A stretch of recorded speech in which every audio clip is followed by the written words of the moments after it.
On this episode of the John1911 Podcast, the Bushnell CONX laser rangefinder, carrying swords in Texas, yes, North Korea can hit New York City, and illuminated reticles are banned in Montana? Okay, good morning, everybody. This is Marky and Freeze, and this is episode 69 of the John1911 Podcast. How's it going, Freeze? It's going pretty good. Yeah, Freeze and I were just discussing a little blip that we had made with the mail, and, you know, what ends up happening is when you're a commercial shipper, you're used to shipping things a certain way. If you have to ship something like a normal civilian, you forget how to do it.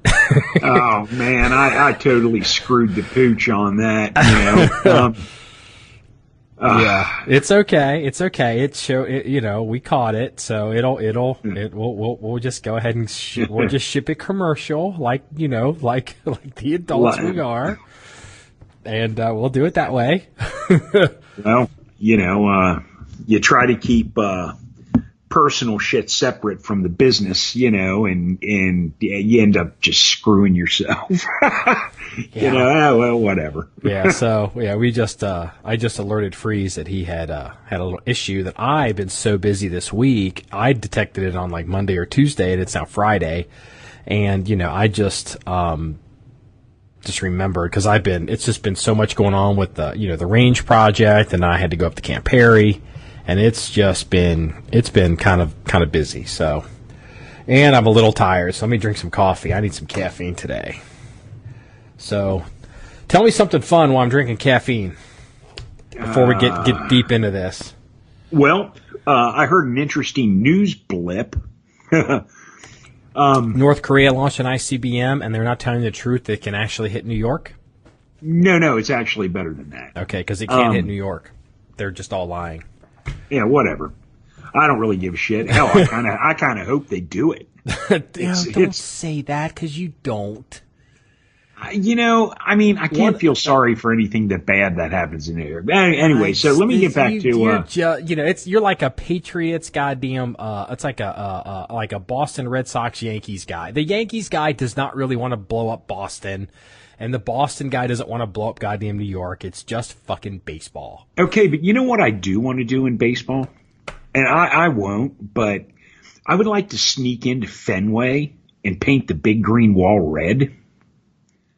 Is that because you're a fan of the Cincinnati Reds? No, it's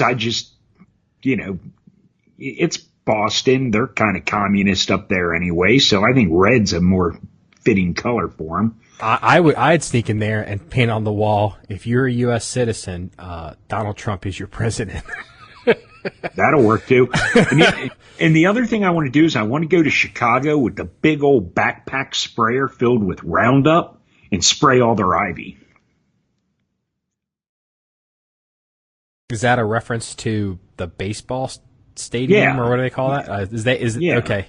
I don't do this kind of sport, So if somebody does vandalize this, we've now made like the list of the usual suspects. Oh yeah, I'll be getting a knock on the door. Yeah, so okay, I know a police officer that has sworn that there was a city manager that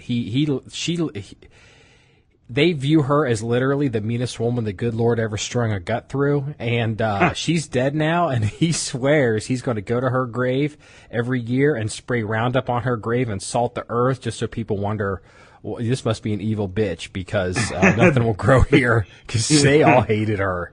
She was a cop hater. Oh my God, a cop hater that was the boss of the cops. Oh man, that's awesome. It's bad. It was a bad situation. Well, I'll give him a hand. I'll buy him a couple bags of salt. Yeah, the Roundup is what reminded me of it, because I'm listening to him talk, and he's like, I swear I'm going to go get some Roundup, and I'm going to go ahead and I'm going to hit her grave every year. I'm just like, Jesus, dude. Nice. He started telling me stories, and I'm like, wow, okay, I'll buy the salt. Yeah. She was a cop hater before being a cop hater was cool. Yeah. Yeah. Wow. Bad. Old school cop hater. Old school cop hater. Yeah. Bad. One of them communists, civil service government types. Oh, bad. So, Man. hey, in good news, do you know it's legal to carry swords in Texas? I heard that. God, Texas is awesome. It is awesome. But let me tell you my story. Oh, yeah. Tell me your story. So I heard a news blurb yesterday. There was a BP station and, and being a gas station, they don't make their own gas. They have to have tankers come in and, pump the gas, into their ground tanks. So the driver of the tanker is pumping gas into the ground tanks and, I guess he took a break to shoot up and he OD'd and they had to Narcan his ass back to life. Get the hell out of here. No shit. Goddamn gas tanker driver ODs on the job. Jesus Christ. Dude, I mean, can you imagine if he, quote, fell out while he's driving a tanker truck down the highway during rush hour? It'd be like a terrorist attack. Yeah. Apparently. I mean, fuck these guys. This Narcan is bullshit. Yeah. I mean, this is crazy. Yeah, isn't it though? You know what? You could make the argument with all the greenies. You could be like, look, if you Narcan this guy back, you could have a big chemical a big chemical spill because gas is now flowing all into the ground, all through the parking lot. And of course, you always have, the lefties always have to choose, if they have to choose between nature and the human loses every time. So you could get that vote. We could actually, maybe like the Rotary Club, is that who they're called? Or the Greenpeace activists would come in support of the Narcan ban. Wait a minute. We haven't talked about this. Didn't one of your local sheriffs come out on national news and you called it, dude? You called it. Yeah. He came out and said, my deputies will not be carrying Narcan. Yeah, no, good. That was, I believe, Dick Jones is his name. Warren County, maybe Butler County. I don't know. I think he's Butler County. Okay, yeah, it could be Butler County, and it's like man, that is just so freaking awesome. I love it. I mean, well, you got these guys. They wake up, they're pissed off. It turns into a fight. Then you're into a situation where you're administering Narcan. You're not a medical professional. Yeah, well, I mean, look, and we've talked all about this before on previous podcasts. Everyone knows my feelings on Narcan.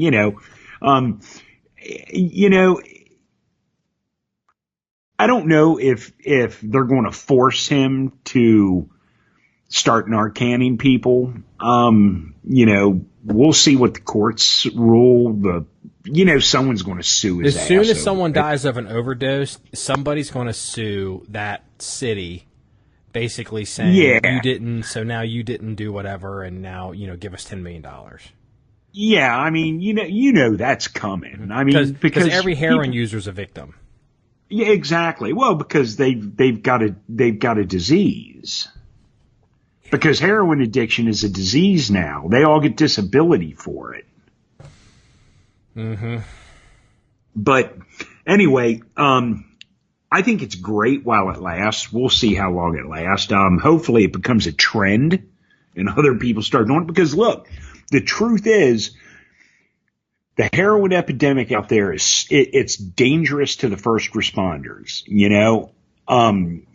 with all the, the elephant heroin out there and the fentanyl and, it's dangerous. And I don't know. Some people say, well, that's their job and they need to do it anyway. Well, whatever. I'm all for it. I'm all for them, not distributing Narcan. But, I believe when I read the article, and this was, I don't know, a week or two ago, the main reason they're not carrying the Narcan, other than the fact that, it is dangerous and a lot of PDs have issued a thing where, if someone is OD'd, they won't, if there's only one one person on the scene, they won't administer Narcan till backup gets there. So there's two people because, like you said, they come out of it fighting. Pissed off. Yeah. Oh, mad. Yeah. Mad as hell because you blew their high. The fact that they were dead doesn't even bother them, you know. Oh, and also, let's not forget, Narcan is not cheap. This is costing people a lot of goddamn money. Well, that's the main thing, you know. I don't remember what the dollar quote was, but it was costing the county, I want to think it was like $6,000-7,000 a year, where prior, where in the past, the naloxone only actually, they were spending like $300, $400, $500 a year on it, but it's so bad now, and with people ODing and that, it's costing them in the thousands, and they're like, we just can't afford it, so we're not going to do it. Which, like I said, I'm all for it. Yeah. Well, and again, and I know I've said this on previous podcasts, but everyone talks about, oh, it's so bad now. It's really not that it's much worse today than it was in past years. The problem is, in past years, when you OD'd, you died and you were off the rolls. Now these people keep coming back and they get to OD over and over and over again. So instead of having, it's kind of like they're not even in trying to. Their intention, they know they're going to OD, and they're just intentionally putting themselves in position to be found. Yeah. So they're ODing in the middle of malls and stuff. It's just crazy. Sure. I look at it kind of like our Facebook likes, we stay the same, but we lose a few hundred a day, we gain a few hundred a day, and the numbers kind of stay the same. Well, it's the same thing with the heroin addicts. Years ago, they used to OD and just die, and they would go away, and then you'd have a new batch of junkies come in, and they'd OD and die, and the numbers, kind of work themselves out. Now, no one's dying. Well, people are dying, but again, no one's dying with this Narcan. And so, instead of, having it's not a self-cleaning thing anymore, Yeah. Not what do they call that? A self-correcting issue or something.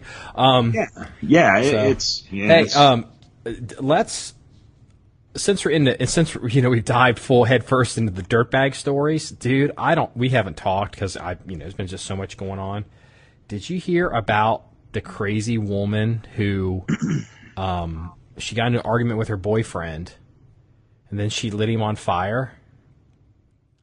Strangely enough, that one happened to slip by me. Let me give you the highlights here. So if you're a guy and you're listening to this podcast, and we've all been there, and as you grow up and you date crazy women, then you start to realize what crazy is, and you appreciate what a good woman is. To keep that in mind when I tell you the story.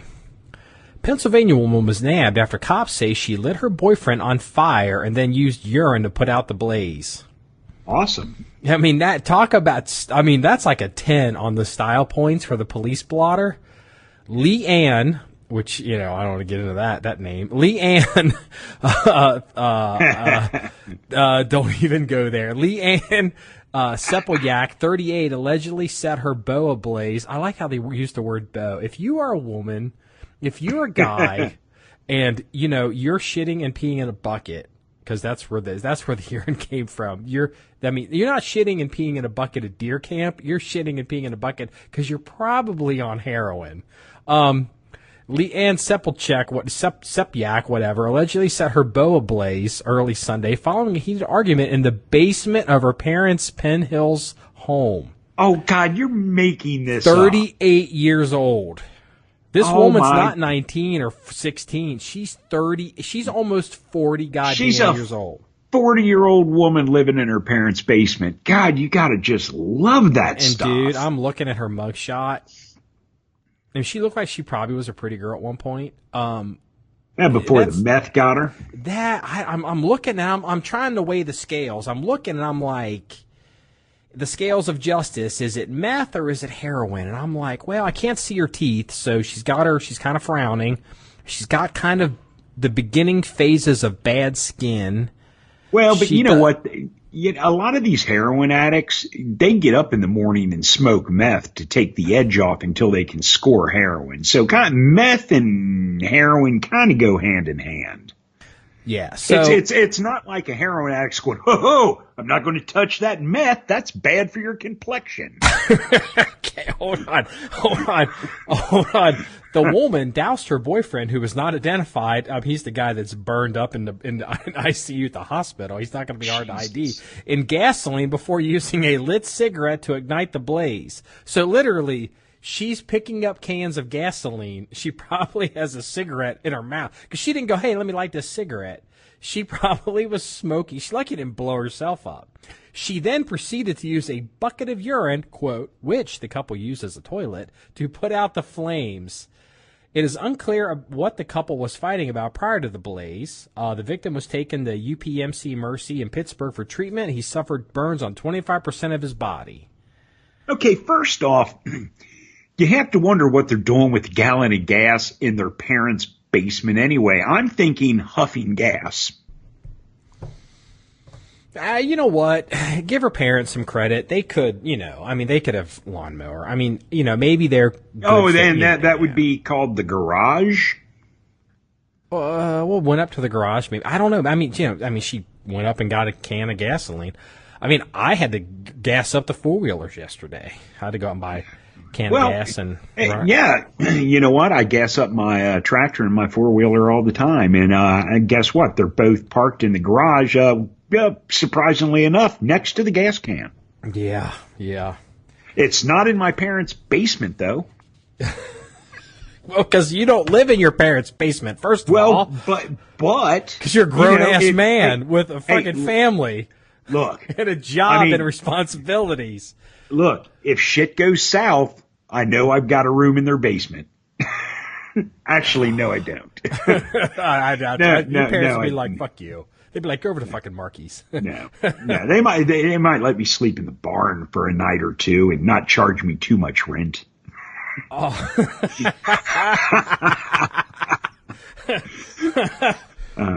Hey, I wanted to send. I knew you were working last night, and I had to get to bed. I wanted to send this to you. Look, I don't follow this that much, but it's been making some of the news, and we've had some people emailing us and private messaging us on Facebook about is it the Mayweather versus Conor McGregor fight? Yeah. Did you see? There was, I don't know what they call this, the stare down. I've never seen a stare down like this. It was like a big event, like it was in an auditorium, and each guy got a chance to talk. So they had Conor McGregor on the microphone, and then who's Conor McGregor? I guess he's Scottish or Irish or something. I don't know. He's not an American, so he talks and he's got sounds like he's looking for the the pot of gold. And and then Mayweather is an American boxer, and we've had people asking us about this because some people know a little bit about I have some fighting background a little bit, but I mean I don't follow this kind of stuff, and so I guess I saw I'm going to send you the video of this stare down thing, dude. This Conor McGregor guy was fucking hilarious. You have got to see this. It goes on. I mean, this is one funny dude, and he's real sharp. I guess he's real fast with his mouth, and it's like, oh man. Well, what I also didn't realize is people were emailing me asking me about it, and I'm like, well, I don't, this McGregor guy, I mean, look, I don't know what he's thinking. He's got to be real careful because I fought Golden Gloves boxers, and American boxers, dude, I mean, they live and die up close in inside game, and they know, I mean, and if you've been boxing every day since you were like 14, a lot of these guys are so fast that the MMA guys can't be disrespecting that. I mean, they got to realize this is not necessarily a done deal here. However, what I didn't realize looking at the until I saw this this vaudeville show or whatever. I mean, this thing's hilarious. I mean, dude, this is hilarious. Yeah. I mean, Mayweather's a little dude. He must fight lightweight, bantamweight, whatever. The smaller the boxers, they tend to be more technical boxers. He's a little dude. Well, Conor McGregor is a little dude too, but compared to Mayweather, dude, McGregor looks like he's significantly bigger here. Look, I know a little bit about Mayweather. I mean, I don't follow boxing a lot, but I follow it more than I follow MMA because I follow MMA. I've never seen an actual MMA fight in its entirety. I've seen video clips of them, but MMA just doesn't do anything for me. I don't really care about it. Whatever. It's not your generation. Yeah, exactly. That's fair. But I mean, Mayweather's like, I don't know, 5'9" maybe. He's well under 6 feet. I bet it. I don't know, dude. He may not even be 5'9". He looks like a little dude. I'll have to Google it. But he's fought welterweight, light welterweight, and I think he might have fought middleweight at one time. But look, I mean, I know Conor McGregor's hot shit in the MMA world and all that stuff, and I don't know what his record is, but I do know Floyd Mayweather has a 49-0 record. He's never lost a professional fight. You know what? You were correct on Mayweather. He's 5'8". And half of his fights were won by KOs. Now that's not something you can sneeze at. No, and see that's what I was referring to. I was like, look, a 30 black belt, 3 different styles. I remember when MMA started as, it wasn't MMA, it was, I can never remember, but like they would start this thing and they would invite all these different styles. And what ended up happening is the Gracie these jiu-jitsu guys no one's ever heard of kept winning these goddamn things. And, to me, mixed martial arts, MMA, is the most American. It's just how Americans do things. We always go around the world and we find the best of everything and then we make it our own. And to me, that's what MMA is. However, yeah, American boxing is no joke. And, I am real curious to see, again, because I'm not that familiar with either one of these fighters, but I guess Mayweather is past his prime. He's 40. I guess Mayweather has had tax problems and he needs the money. So he's come out of retirement to do this. Yeah, Mayweather's had a pretty sketchy past, but, and, maybe he does need money and apparently he does need money. He owes like the IRS like $50 million or $25 million. I don't know. Don't get it from me. I mean, I'm not the sports authority, but yeah, he's doing this for the money. Yeah, but and that's fine. And I don't know. I mean, honestly, like I said, I mean, I know Mayweather is no joke as a boxer, but he is 40. And I don't know who's going to win this. I don't know if and I don't think I'm sure all these MMA douche boys out there are going to be like, oh, McGregor's going to kick his ass, and that very well may be the case. But all I'm saying is, don't just automatically rule out Mayweather, because look, Mayweather's fist punching you in the face is like you running full tilt boogie into a concrete wall. Okay, check this out. I've got some stats here. So Mayweather is 5'8", 151 pounds. He has a 72-inch reach. Ooh. For a short guy, that's a pretty good reach now. Pretty good reach. Conor, I'm even spelling his name wrong. Conor McGregor is 5'9". He's 29 years old. He's from Ireland. He's 154 pounds. He's the same weight, and his reach is 74 inches. Damn. So he's an inch taller. They pretty much weigh the same, and he's got a 2-inch reach on Mayweather. Mm-hmm. That's impressive. That's going to be really interesting because, again, I don't know enough about Floyd Mayweather to judge how he boxes. I don't know if he's an inside boxer or if he's a defensive boxer. I just know when I fought boxers, and I always fought the Golden Glove boxers, the biggest thing I had to deal with was them coming in on the inside. They would live and die trying to get through my guards.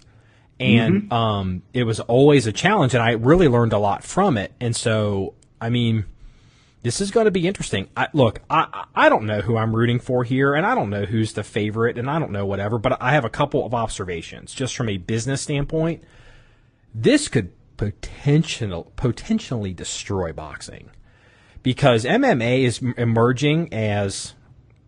Well, look, I mean, honestly, I think... I don't want to say destroy boxing, but the truth is MMA has surpassed boxing. People are tired of the bullshit. And look, boxing has a lot of bullshit baggage attached with it. Plus, boxing's terrible. It really is. And even though I don't watch MMA and I think it's kind of...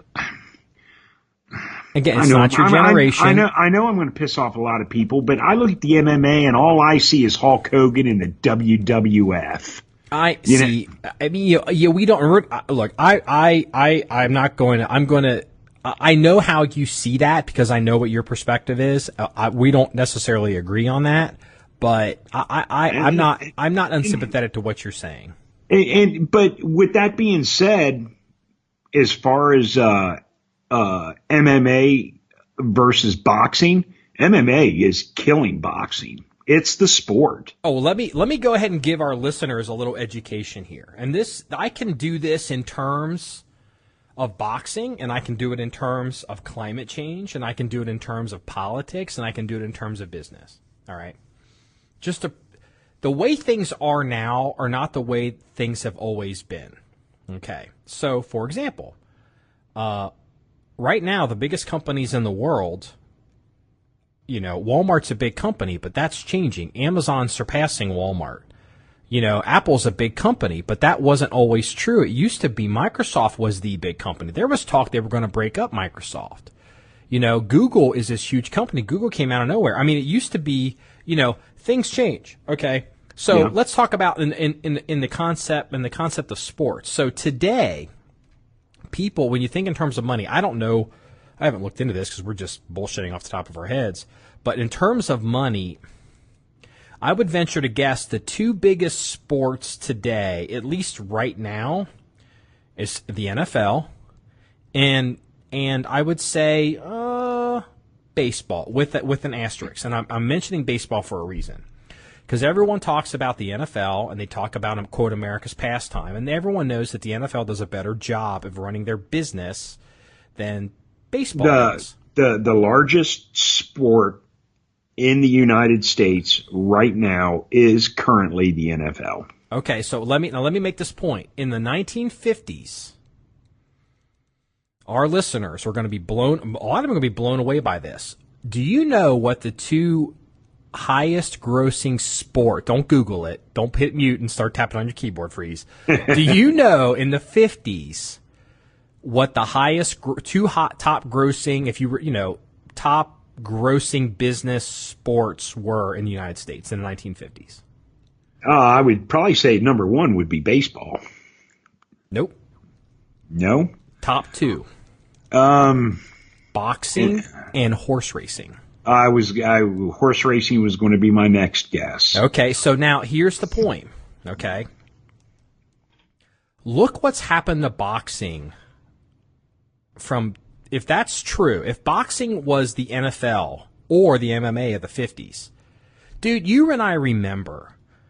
Do you remember when, I know you do you remember when Mike Tyson, they'd come out with this concept called pay-per-view, and it was so revolutionary. Like, you could pay money and sit at home and watch a game in your house. It was like bizarre. It was like it was like alien. I mean, it was like alien technology. It was so, and so they were really blowing this up and promoting this. And this Mike Tyson guy, dude, he was the devil incarnate walking on earth at like 20. And like, all these people paid all this money. And I'll never forget this fight because I actually watched it. And he knocked this one guy out, and I don't think it went 2 minutes. No, God, it was like a minute and a half, and the I remember the fight, and the pay-per-view fee was, I don't know, like $120. It was over $100. It was a lot of money. And it was promoted as, this big, huge fight. People paid all this money, and literally the fight was over with in like a minute and a half. Yeah, it was fast. I mean, people went up to take a leak and came back and the fight was over. I mean, it was that quick, and it pissed a lot of people off. A lot of people, because they wanted a 10, 12, 15 round fight or whatever. I don't know if they did. I mean, they thought maybe they wanted the fight to go longer, or if they'd like to see it go regulation. I don't remember back then if it was 12 or 15 rounds. But here's my point. Yeah. Back at that moment, at that time when you and I were kids, and that pay-per-view game happened, that sporting event happened, that was probably, in my opinion, the high watermark of American boxing. That literally, it probably surpassed the NFL that day for 5 seconds. And then over time, it slowly eroded and degraded and just, boxing now is really kind of falling away. And what's going to happen? And what's really fun and what's really smart here is the guy Dana White, the guy that runs the MMA, not WWE, almost screwed up. The guy who runs the UFC, I guess it's called. Dana White, he realizes he is turning this into, he's become a billionaire. They've gone public. They've done a bunch of things. And so he realizes that things can change, and you can change your pecking order in sports. And he identified Mayweather as someone who was just a few years retired, needed money, paid him I think he paid him $100 million. $100 million to do this fight. And if Mayweather loses, which Dana White is kind of, we'll see what happens. But if Mayweather loses, this almost solidifies the last argument from the Octagon days. Like, oh, yeah, well, Shorin Ryu karate will get in there and beat them jiu-jitsu guys. Oh, yeah, or my Shaolin Do karate. Oh, yeah, or my kendo master. All these different things have fallen, have been beaten. The cream has risen to the top in MMA, and the last bastion holdout, realistically, is the American boxer. And if Conor McGregor smokes Mayweather, dude, it's literally the death of boxing to me. All these kids today, kids that when you and I were young that wanted to be boxers, dude, they all want to be MMA fighters now. Yeah, that's true. I mean, I know camps. I know guys that have traveled. I mean, because I'm a gym rat, I know guys in the gyms. I've seen the steroid guy, monster gym guys who are MMA guys that have moved. They're living in like their car because they wanted to train with this dude, and so they're just sacrificing for their sport because they're trying to make it. I mean, these kids are really, really in it deep, and this fight is interesting, not just for the Conor McGregor Mayweather factor, like, the interpersonal things. Dana White knows, and I know, if they win this one, it's over. They're number one. It's over. And actually, I think NFL will be number one. Could change in 10 years. MMA, UFC's number 2. Baseball is number 3. Everyone's in denial on baseball. If baseball doesn't change how they do business, baseball in 15 years is going to be a boutique sport. Maybe. Right now, baseball's number 2, football's number 1. Mm-hmm. We'll see how it goes. I mean, I think you're giving too much credit to this particular fight on how it's going to change the rankings. Because I'll be honest with you, boxing's still in the top 10 most popular sports in the United States, and MMA is not in the top 10. I looked it up, by the way. According to whose statistics? Sportology.com. Whatever. I can start markysports.net and put. I mean, look. Okay, but you know what? Because you interface with a lot of people under the age of 40. Ask them to name their top 3 favorite boxers and their top 3 favorite MMA fighters, either current or retired. See what you get. Guys our age know boxers, dude. Kids under our age, it's all MMA. Okay, I'm looking at... Nobody today knows who a Marvelous Marvin Hagler was. I loved that guy. I'm sure a lot of people know who he is. But look, I'm looking at multiple sites here, and none of them are listing MMA in the top 10. Yeah. I mean, that doesn't say that it won't get there. Who's the biggest? Okay, who's the biggest star? You're not a die-in-the-wool boxing guy because you're just an average person. And most people, they pop their head up, they watch some of these big sports like the World Series, and they put their head back down. Who's the number one boxer in the world right now? And not Googling it. I'll be honest with you, I have no fucking idea. Who are the top 5 boxers in the world right now? Who's the contender? Who's the drama? I have no clue who the top boxer is right now. Mm-hmm. Well, here's the thing. Floyd Mayweather, the only reason everyone's talking about Floyd Mayweather, and the dude's been retired for, I think, 2 years. The only reason they're talking about him is because of Conor. Actually, I think Mayweather has retired a couple of times. Yeah, I mean, dude, 40. I mean, Mayweather's an old boxer. I mean, from boxing standards, he's an old man. Oh, yeah. But he hasn't been out so long that he's, in theory, he could still have it. Look, when you're 40, I may not be as good as I once was, but I'm good once as I ever was, the old country song. I mean, who knows? Dude, I mean, here's the thing. Again, I come back to my original point because I am somebody who has experience. I'm a martial. I have extensive martial arts experience. I have experience boxing the Golden Gloves guys. I have experience in my younger days in meanest man competitions. The American boxer is no joke. Man. They will fucking rock your shit on the inside game. I remember the old meanest man competitions. Yeah, those were fun. Yeah.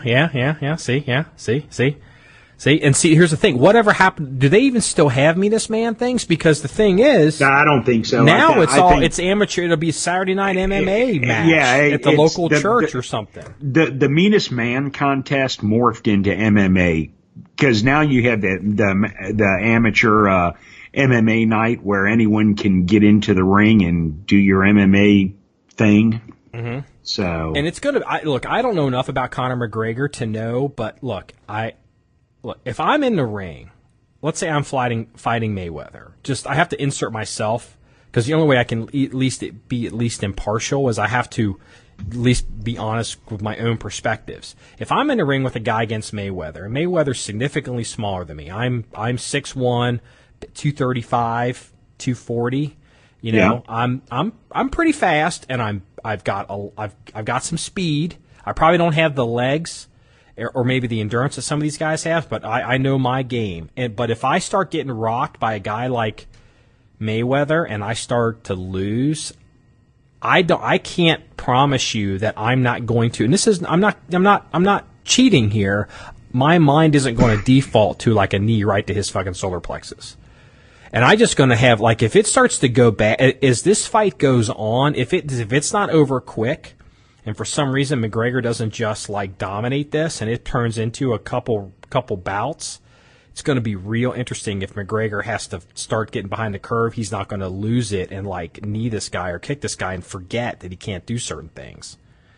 Because I have no faith that Conor McGregor, as a quote lifetime MMA guy, can all of a sudden be like, today I do boxing, today I do windows. Well, I mean, are they having a boxing match or is this an MMA match? It's a boxing match. It's my understanding it's a boxing match. Oh, dude, if this was an MMA match, I hate to say this. No disrespect to Floyd Mayweather, because again, if I have to close on a guy like Floyd Mayweather, I'm going to eat some punches, and unless he knocks me out, I'm going to trade punches for distance, and I'm going to fucking kill him. Because I'm bigger than him, I'm stronger than him, I have more mass. It's the battleship game. He's the destroyer, I'm the Yamamoto, and he simply can't sink me before I'm on him. And Floyd Mayweather has zero chance in the real world. Zero chance on the street. The average MMA fighter would beat Floyd Mayweather on the street. I mean, I know you would be a heavyweight in the ring, but with his experience I don't know if you could beat Mayweather in the ring in a boxing match. Oh, no, I'm not saying in a boxing match. I'm saying in martial arts. I'm not a boxer. Oh, okay. No. If I have to box Floyd Mayweather, I die. Yeah, exactly. Because that's what I'm saying. That inside, those guys, this is the average person that doesn't know this. Because, again, this is where you and I, the kids get on the internet or they see movies and they think they know how to be spec ops or they think they know how to do things. Like this kid, like you see this all the time, dude. You see these kids, they're skinny as fuck. They never really worked out. They're just young. And, the question comes up, how much can you bench? Again, that's a stupid question, but you'll see these kids, they all weigh 440 pounds and every one of them is, I bench 200 pounds. Fuck you, bitch, please. Bitch, please. You don't know what the fuck you're talking about. And the thing is, the inside game on American boxing, dude, I mean, if Conor McGregor, I have no faith that Conor McGregor can go 12 rounds with Floyd Mayweather. He's got to end it fast. And he might, because it looks like might be bigger. Well, here's the thing. He might. But again, you're looking at a guy who's never been defeated in the ring, and half of his victories are KOs. I mean, I don't, like I said, I don't know how it's going to go. I don't know who's going to win. I don't know who's going to lose. And this is here's the genius of Dana White. We're talking about this for a half hour. That's the genius of Dana White. Yeah. He just got a half hour commercial on this podcast. I mean, for all I know, Vince McMahon has this thing rigged. Dude, I'm going to call it before the people come in. If Conor McGregor beats Floyd Mayweather, there's going to be like a CNN meme made out of that, right? Oh yeah. Oh yeah. Absolutely. Yeah. Yeah. But if Colin McGregor does win this fight, I so hope Vince McMahon starts parading around the stage in his gray suit. He's not part of this. That's a different sport. But he could be. Dude, I'll tell you what. I'm going to send you a link. What I'm going to do is I'm going to grab the video from the stare down.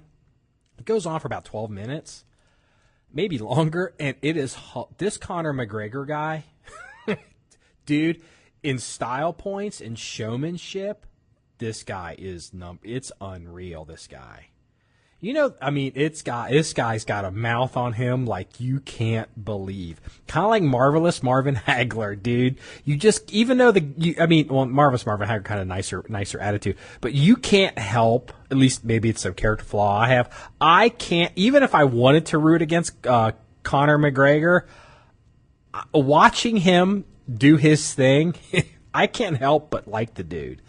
I don't know how I feel about the super, super arrogant side of his game, but dude, he is entertaining. He really knows what he's doing. He's a smart cat when it comes to promoting it. He's a smart dude. I'll tell you what, he's a showman. It is fantastic. Yeah, whatever. Good for him. So, yeah. All right. You want? Hey. I'm not putting money on this fight. I'm not betting you on this at all. That's fine. I know. have no interest in betting on it. We've gotten a fair amount of PMs and I've gotten a fair amount of emails on it. A lot of our listeners, they're in the demo for this fight, and I just wanted to address it. And you have to see this. You're going to be like, Jesus Christ. Well, I'm not going to pay $100 for the pay-per-view fight watch it on YouTube 5 minutes after it's over. I'm not going to watch it. I'm not going to watch it live. I don't watch TV. You want to know why? Because I'm busy and I actually do shit. So I just want to say this because we cover military defense and technology and all that. Okay, so everyone knows, you're familiar with the UK, right? There was this thing called the I've heard it. I've heard of it. Yeah, they're a bunch of losers. We kicked their ass a couple times and pulled their ass out of a couple world wars and all that kind of stuff. Them guys. So they've always been known as, quote, a sea power, right? the British Navy, their island nation, that kind of was the whole backbone of their entire world colonial system was their naval power. Well, they retired their aircraft. Their last aircraft carrier, I think it was the Ark Royal. They retired it a few years ago because they're building the Queen Elizabeth, and I think the next ship is going to be I believe the next Queen Elizabeth class aircraft carrier is the I could be wrong. I believe it's going to be the Prince of Wales. I could be wrong on that, but the first one is the Queen Elizabeth, named after the current queen. It's got two towers on it. It's an interesting aircraft carrier. It's their big mamma jamma aircraft carrier because they're a naval power. The truth is they're kind of a weak country militarily. They really don't have the naval screen to be able to defend an aircraft carrier, to put together an effective aircraft carrier battle group to defend an aircraft carrier against an enemy with parity. So part of me's like, is this going to be a smaller carrier? No, or is it's a full blown. It's a super carrier. It's not. I think it's as big as possibly as big as the Nimitz. It's that big, but it's not as big as the Ford. And I can't remember if it's got. I think it's got a ski ramp on it because they really need the F-35 for it to make it all work. So, but anyway, so I'm telling you all this. Like, there's been some war games that I've been privy to. That again, this ship isn't even in commission yet, and they're like, how would the Brits defend this thing? And they in most of the war games, the simulations that people run with the British Navy defending this aircraft carrier, they lose it almost every time. I mean, it's like, part of you like, why are you doing it? Kind of like, the Bengals always wanted to have a quarterback, but they didn't really have a team to protect him. Yeah. You know what I mean? It's literally the same goddamn thing. It's like, you know what? Yeah. Having a great quarterback doesn't give you a fucking winning team. You got to have a fucking team, okay? Yeah. So they build this aircraft carrier, and they're all proud of it and all this and all that, but they're waiting for the F-35 because the Harrier doesn't work and all this and whatever. Yeah. It's come out, because there's all this, hacking. Quote, the Russians are hacking everything and, cyber warfare and all this. Somebody leaked this to the press. The United Kingdom's Queen Elizabeth class aircraft carrier software, Windows XP. Oh, get the hell out of here. Are you kidding me? Nope. Now, in all fairness, I like Windows XP, but holy crap, that's awesome. XP. Not even Windows 10. Wow. Yeah, I mean, Microsoft doesn't even technically support XP, so that somebody's paying Microsoft money on the back end to be like, just keep us up, keep us running. And it makes you ask yourself, what the fuck else is running on Windows XP in the Royal Navy? And if they're holding out for the F-35, and the whole point of the F-35 is its battle management system, and it's like the F-35 is kind of like a smartphone. It can do all this stuff with all the software. It's going to coordinate with the Windows XP aircraft carrier. Well, I've got it on good authority that the F-35 is running a Nintendo operating system. Oh, don't start. Okay, but look. I'm going to interrupt you here because I'm looking at a Twitter post that I had to mute the microphone to laugh at this. PETA posted, it said, they did a Twitter post that said, present your best argument for eating bacon. And one of the responses was from, and I'm not going to give the name because they are... Yeah, because they would get murdered because of us. Well, no, and they are a website, and a lot of people know of them. It's not an individual person. Okay. But anyway, their reply to @PETA is, the latest study scientists have determined eating 2 slices of #bacon a day reduces your chances of being a suicide bomber by 100%. Oh, goddamn. Dude, I love that. That's pretty funny. That is funny. I tell you what, I'm going to do an article or probably over the weekend on, there was a female suicide bomber that blew herself up in Iraq while holding a baby. Yeah, I saw that. And we're gonna do something about that. Hey, speaking of XP and how advanced Okay, Brownells had a big like blowouts. Like this week, Brownells is everybody. I get Amazon has Amazon Prime. I've just kind of figured this out. Amazon Prime thing. So I guess everybody else wants to get in on the game. Why should Amazon, make all the money? So all these other people do basically the same thing. But they can't call it Amazon Prime. It's weird. It's like a made-up holiday, I guess. So anyway, long story short, Brownells was blowing out a Bushnell laser rangefinder. And, I was running, doing stuff. I sent you a message. I was like, this is the rangefinder they got. It's a $700 rangefinder. They're blowing them out for $299. We're having some issues with our rangefinder. We kind of been, because I can range stuff in different ways, but I need time to do it. And we've always needed a laser rangefinder, but I've been holding out because, there's all this stuff. And you were like, just fucking buy it, dude. So I bought it. And it showed up here yesterday. It's a Bushnell. I'll tell you this thing. It's kind of a surprise because I literally, we bought this thing and we didn't even really discuss it. I mean, we're just like, look at the numbers, look what it does. The first thing is I didn't realize this laser rangefinder actually functions as a cheap binocular or monocular. It's actually a 7-power. It's a 7-power optic on it. No, that's cool. So I mean, it's about the size of two of your binoculars. It's a pretty big rangefinder. It's a size of a really small quality pair of binoculars. So 7 power. It ranges out to a mile. Functionally, figure 1,200, 1,500 yards. I don't know, whatever. They're saying it's a mile, but let's say it's 1,200 yards. Well, here's what I didn't understand, dude. This Bushnell binocular or Bushnell laser rangefinder, it's called the CONX, CONX, the Elite 1 Mile Arc CONX laser rangefinder. And it's got all this Bluetooth shit, and there's an app that you download onto your smartphone. And I think it does angle and I think it's got ballistics data, and apparently it'll even Bluetooth.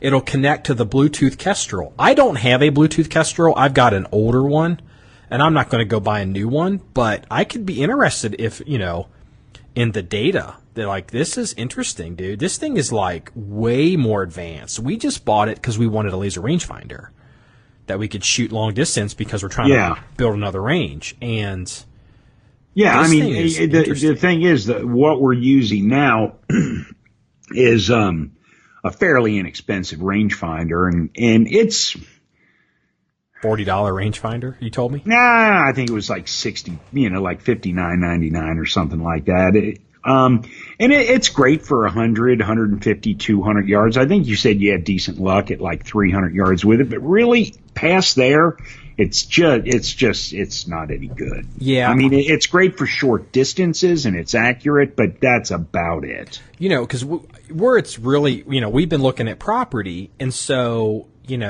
I've been, you had to measure off stuff, and, we've got, look, you and I, we're kind of in the gun game. We're in the, we're in the shooting game. We're in all this stuff, and this is the world we live in. But we show up to these strange properties. There's real estate agents involved. There's sellers. There's all this stuff. I can't be whipping out, a freaking rifle with a mill reticle on it and trying to calculate ranges based off of mills while everybody's looking at me. And I mean, I've never had a decent laser rangefinder. So this has finally become an issue, and so we got this thing, and dude, this thing is a monster. And what I really like about it is it functions as a cheap binocular, so I can just basically use it as that. I might even just keep it in a truck full time. But because it's Bushnell, don't they have this great warranty? If this thing breaks, Bushnell would fix it, right? Yeah. Mm-hmm. And unless they change, but no, they've got a wonderful warranty.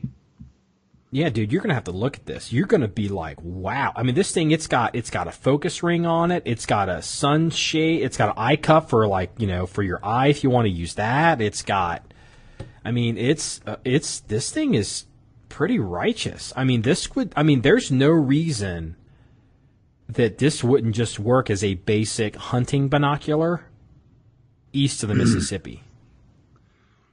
Awesome. Well, I mean, maybe. I mean, it's not a 10-power bino. It's not a Swarovski or something, but, goddamn, a couple 100 yards. Hey, is that a pair of antlers sitting down in the grass over there? Yeah. You just have, you can literally, okay, I can see that, and you can zap it and range it. This thing is freaking righteous, dude. That's awesome. And you've always been a big... I've been a big fan of Bushnell. Mm-hmm. I mean, all my binos are Bushnell. I mean, the ones I keep on the 4-wheeler, my hunting binoculars, and I mean, they're all Bushnell glass. I mean, I like them, and probably, well, with the exception of my shotgun, all my hunting scopes are Bushnell. Well, no, actually, that's not true. My Tasco too, right? My Model 70's got a Leupold on it. Okay. But yeah, I'm a big fan of Bushnell optics. Well, because I'm kind of a douche when it comes to this kind of stuff. That's part of our identity. You're more practical and I'm more douchey, and so we come together on the John1911 stuff, and we approach it from two different sides. I like Zeiss and Schmittenbender and Steiner and all this bullshit fancy stuff, and I'm sitting here looking at this thing, and I'm throwing you total bone, dude. This Bushnell stuff is righteous as hell. I can't believe this goddamn thing. I mean, this thing is wow. Yeah, no, I mean, I'm really kind of excited to take a look at it, and kind of excited to get the other rangefinder back. That cheap ass rangefinder. It's been in my truck, so. Hey, it works. Yeah, But look, I mean, right now we're ranging, 400, 500, 600 yards, trying to, get some yardage, and what we're using isn't working. Well, so yeah, this one piece of property, I had this little girl with me. She's a real estate agent, and she hasn't. This is literally the first time she had met me, and she doesn't know who the hell I am, and and she knows I'm interested in shooting, and so I can't. We're trying to arrange this stuff. She's dressed like, I mean, we're looking at this farmland. I mean, it's rural, whatever, ag land. I wouldn't call it farmland. And, she's got her little, professional, it's like 80 goddamn degrees. She got her little shorts on, her little outfit. I mean, she's a real estate agent. She isn't even remotely dressed to hump this property. And I'm like, you can stay behind. And she tried to keep up with me for a while, but she kind of got smoked on a couple hills. And so what I ended up doing is, because I had your rangefinder, I got her up on a hill. She had her phone. I was like, won't you stay here? If I need you, I'll text you, and you can keep an eye on me. You can see me or whatever. And I literally used her as a waypoint, because I could shoot the range from where she was to the start point, and then I kept going and was able to shoot back and range her using your little rangefinder. Yeah. And that's the only way I could make it work. Where this thing, I could literally just zip, zip, zip. If it's line of sight, if I don't have to knock trees down, I mean, so that, yeah, it's, I'm going off the deep end on this, but this thing, dude, I tell you what, Bushnell needs to goddamn sponsor us or something. We don't ever have sponsors, but this is, wow, I'm impressed as hell. I know you're going to be traveling here soon, but when you get back, you need to do either an armory chat or maybe do a write up for the blog, and feature this, because honestly, the price on it wasn't bad. Well, the price on it wasn't bad because it was on sale. Normally it's $700. Oh, okay. Well, then maybe someone will be looking out for the next sale. Wow, I didn't realize that it was a killer sale, because what we paid for it wasn't bad. We paid $299 for it. Yeah, and I mean, that's when you sent that over, it's just like, crap, $299. It's like, go ahead and buy it. We need it, and that's a great price. I had no clue that was a sale, and it's normally $700. So yeah, I was going into work. I was going in to do stuff. You were coming in off of working all night. We were kind of passing each other like ships, and it was just this deal happened really fast. Hey, I'm looking at the back of it. It's got, okay, here's the stats on it: 7x26. So it's a 7 power optic, 26 millimeter objective. Okay. It zooms in 330 feet at 1,000 yards. That's not bad, dude. That's not bad at all. That's for real world functional, that's pretty good. It's waterproof. It's got a rain guard coating, and it says fully multi-coated optics, and it has the laser rangefinder rated from 5 to 1,760 yards. Damn, that's 1,760 yards. But that's a mile. Yeah, it's rated for a mile. They literally bill it as the 1 mile rangefinder. Yeah, well, I mean, as far as the waterproof coating, I mean, all the Bushnell optics are that. I mean, I don't know of any Bushnell optics that aren't, Yeah, I mean, but so my thing is, that's important, because if I'm going to use it as binos, and it's I can't use my binos because it's raining. You know what I mean? I'm like, oh, okay. This thing is righteous as hell. I wouldn't pay $700 for it, but $299. $299 is a great price. $700, not so great, but it's probably worth the $700. But here's the deal. You know how we are and how we run gear. This thing, we drop $300 on this. This thing will be in service for at least 10 years. If this thing breaks, it's going in and they're fixing it. Yeah. And if it breaks the second time, it's going in, they're fixing it again. We actually use our shit, and we're no joke. It's not like you buy stuff and then like, oh yeah, we sell a lot of stuff to people that use it once or twice and put it up. No.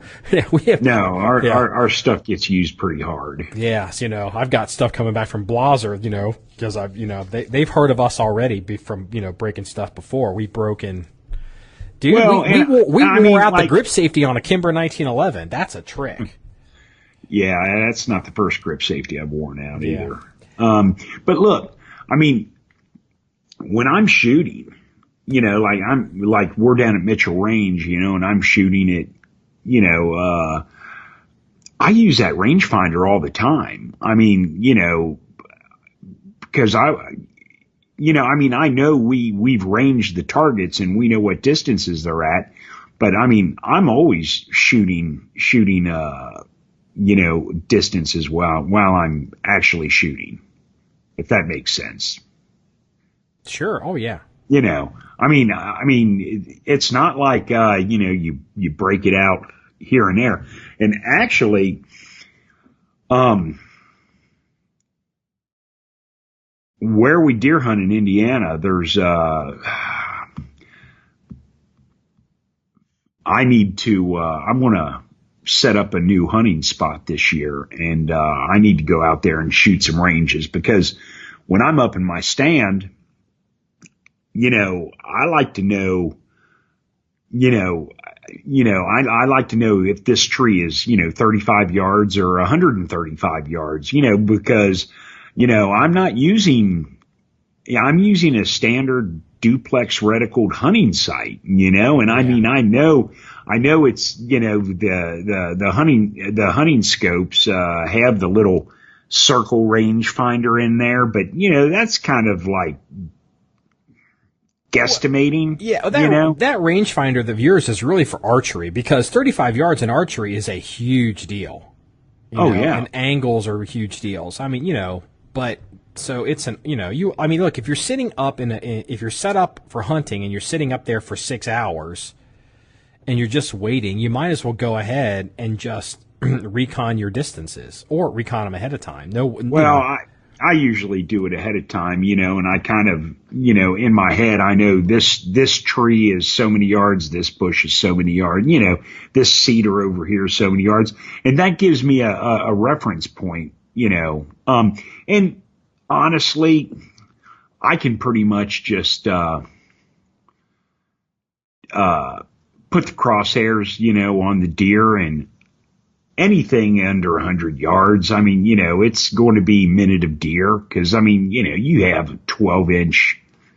Yeah, you have a solid 12-inch kill zone. So, I mean, if it goes a little, if it goes in, an inch or two higher, an inch or two low, you're still solid. Yeah.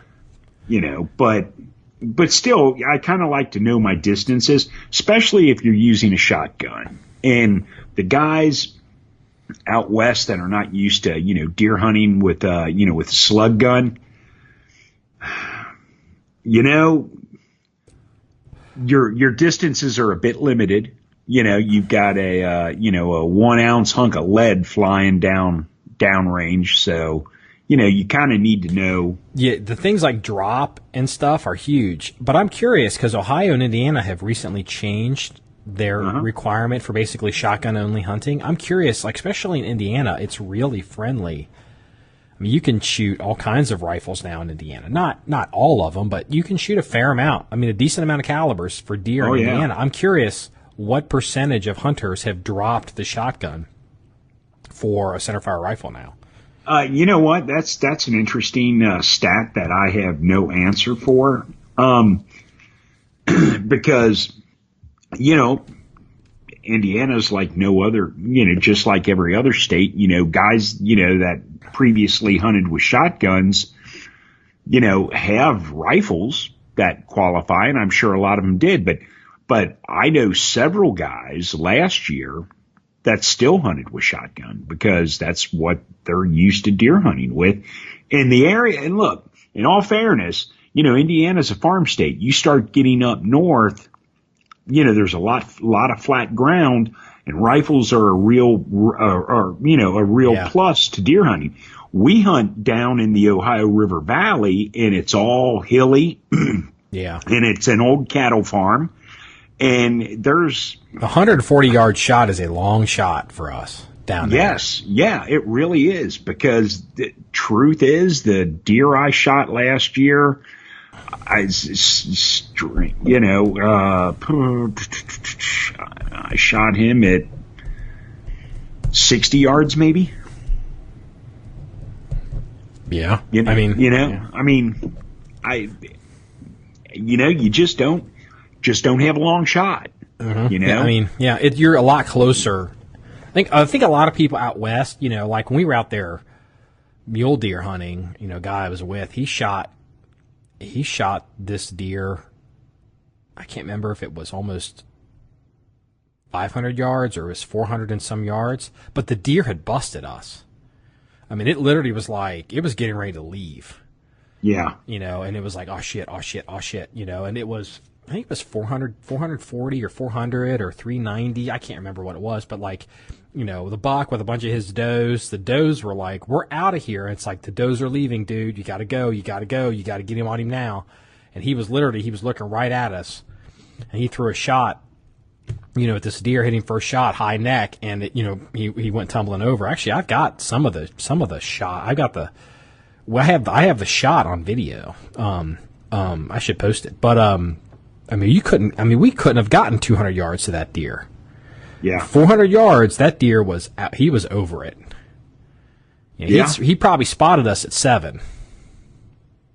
Well, and that's the big difference between hunting out west and hunting, in a lot of Midwestern states, Oh, dude, you know what? I forgot to tell you this.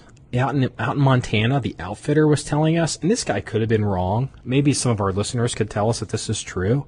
So, we were talking about maybe bringing some of our buddies out the next year because the hunting was really good. The accommodations weren't really good, but the hunting was really good. And so a bunch of, like the SWAT cop guys want to come out maybe. And it was weird because they're, like, hey, they're going to want to bring their work guns because, some of these guys, that's literally, they're cops. They don't have a lot of money. They have their 1 or 2 guns. They're not, they're going to bring what they want to bring. And the guy had warned us. It didn't make any sense, but he was saying that in Montana, at least it used to be that if you had an illuminated reticle in your rifle, it was illegal. Really? And every one of these guys obviously has illuminated reticle because they're snipers. And it was just like, that can't fucking be true. But I guess the thinking was, if you have illuminated reticle in Montana and you're hunting, you're poaching. Well, I mean, look, a lot of states have a lot of weird, funky hunting laws. I mean, they do. I mean, it's... Well, then the question got to be, okay, look, these guys have their dope. These guns are set up. They use them for call-outs, 24 hours a day. They're not going to rip optics off their guns. They're just not, first of all. So then it was like, well, could we could we maybe take the batteries out of them? Kind of like how you plug a shotgun. Could we, quote, plug the battery? And it was like, well, I don't know, and it got real complicated, and it was just like, whatever, this is just too fucking hard. And, I mean, I didn't say this to the dude, but it's like, yeah, dude, all my reticles are fucking illuminated because, I'm running military fucking scopes. I mean, it's like, wait a minute. I mean, I don't know if I'm legal to hunt in Montana or not. And it was just, I forgot to tell you that. I don't know why it just popped in my head, but we're talking about hunting. I had never heard that before. So, yeah, I mean, yeah, that's so bizarre. You got any other news or interesting stories, or are we going to go ahead and wrap this one up here? Yeah, no, I mean, I always have interesting stories, but yeah, we can go ahead and wrap it up. Yeah. How long have we been going for? We're a little bit over an hour 20 minutes. I was going to talk about the people in New Jersey, all the millionaires that got busted on welfare, because that's awesome. Yeah, that in itself is an awesome story. But you know what? Let's save that. Too late. Already made it. It's on the list. So, all right. Okay. Well, this wraps up episode 69 of the John 1911 Podcast. If you like this podcast and its content, think about going to our blog page at john1911.com. That's JOHN1911.com. Think about leaving us some feedback on iTunes or iHeartRadio or Facebook or wherever you can find us. And special thanks to our sound engineer Mitch at A&M Promotions. Everybody, thank you for your time and have a good day. See you later.